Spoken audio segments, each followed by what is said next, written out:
வெளியே இருக்கிற நாம ஜெயில இருக்கிறவங்கள பத்தி ஒருவித நினைப்புல இருந்திருப்போம்ல.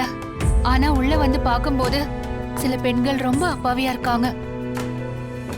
அவங்கள பார்க்கும்போது ரொம்ப ரொம்ப பாவமா இருக்குடா. அவங்க நிலைமையெல்லாம் நினைச்சா ரொம்ப கஷ்டமா இருக்கு. ஏதோ ஒரு சந்தர்ப்பத்துல ஏதோ ஒரு கோவத்துல ஒரு குற்றத்தை செஞ்சுட்டு இங்க வந்து காலம் பூரா தான் செஞ்ச குற்றத்தை நினைச்சு வேதனைப்பட்டு அழுதுட்டு இருக்காங்க. அவங்கள பார்த்து நான் கவலைப்படும் போது அவங்க என்ன பார்த்து உங்களுக்கா இந்த நிலைமைன்னு அவங்க எல்லாரும் கவலைப்படுறாங்க. ஆனா எனக்கு இப்படி ஒரு நிலைமை வந்துருச்சேன்னு எனக்கு எந்த கஷ்டமும் இல்ல.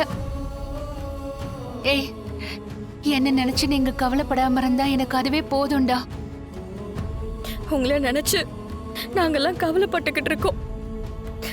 ஆனா நீங்க இப்ப இப்படி பேசுறத கேக்குறப்போ எனக்கு ஒரு புது தைரியம் வந்த மாதிரி இருக்குமா. அம்மா தைரியமா இருக்காங்கன்ற நம்பிக்கை வருது. இருந்தாலும் உங்க 2 பேரும் எப்படியாச்சும் வெளியே கொண்டு வரணும்னு தீவிரமா முயற்சி பண்ணிட்டு இருக்கோம். இந்த சதிக்கு பின்னாடி யார் யார் இருக்கா, எப்படி இதுல உங்களை சிக்க வச்சாங்கன்னு ஆளுக்கு ஒரு வேலையை பிரிச்சு பார்த்துட்டு இருக்கோம். லாயர்கிட்டையும் பேசியிருக்கோம். எப்படியாச்சும் உங்களை வெளியே கொண்டு வந்துருவோம். இது ஒரு சோதனை காலம். இதுல இருந்து நீங்கெல்லாம் என்ன மீட்டு கொண்டு வந்துருவீங்கன்னு எனக்கு நம்பிக்கை இருக்கு. ஆனா என் கவலையெல்லாம் உன் மாமாவை பத்தி தான்டா. அவரு பல வருஷமா ஊர் தலைவரா இருந்திருக்காரு. அப்பெல்லாம் அவருக்கு எந்த பிரச்சனையும் வந்து இந்த மாதிரி ஜெயிலுக்கு போனதில்ல.